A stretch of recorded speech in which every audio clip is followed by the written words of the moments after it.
La fumée de cigarette contient plus de 4000 substances chimiques différentes dont le principal composant est la nicotine. La nicotine est un liquide incolore que l'on trouve à l'état naturel dans la plante appelée tabac. La nicotine est une drogue qui induit une dépendance et le tabagisme est l'une des formes de dépendance à la nicotine les plus répandues aux États-Unis. Le tabagisme, qui touche l'ensemble de la population mondiale, provoque l'apparition de maladies directement liées à la fumée de cigarette. Les effets de la nicotine sur le cerveau et le corps sont complexes. En fumant une cigarette, le fumeur absorbe environ 1 à 2 mg de nicotine. Il ressent alors immédiatement une sensation de plénitude due à la stimulation des glandes surrénales par la nicotine et donc à une sécrétion d'épinéphrine, également appelée adrénaline. Ce pic d'adrénaline stimule l'organisme et provoque une hausse de la tension artérielle et une accélération du rythme respiratoire et du rythme cardiaque.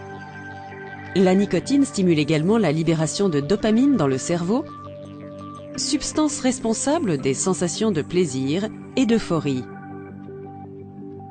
Cette sensation d'euphorie se retrouve également dans d'autres substances psychoactives.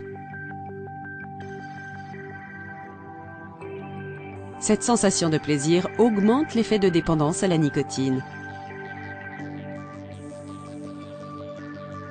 Une exposition répétée à la nicotine entraîne un phénomène de tolérance, c'est-à-dire que le corps a progressivement besoin de doses plus fortes pour obtenir le même effet stimulant.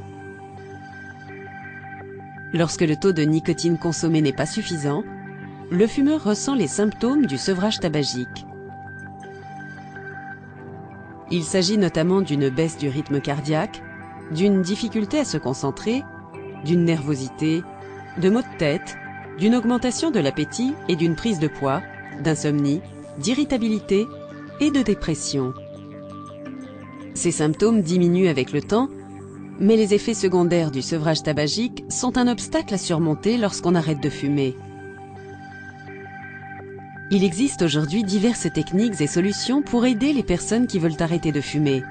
N'hésitez pas à rencontrer un professionnel de la santé pour connaître la solution qui vous convient le mieux.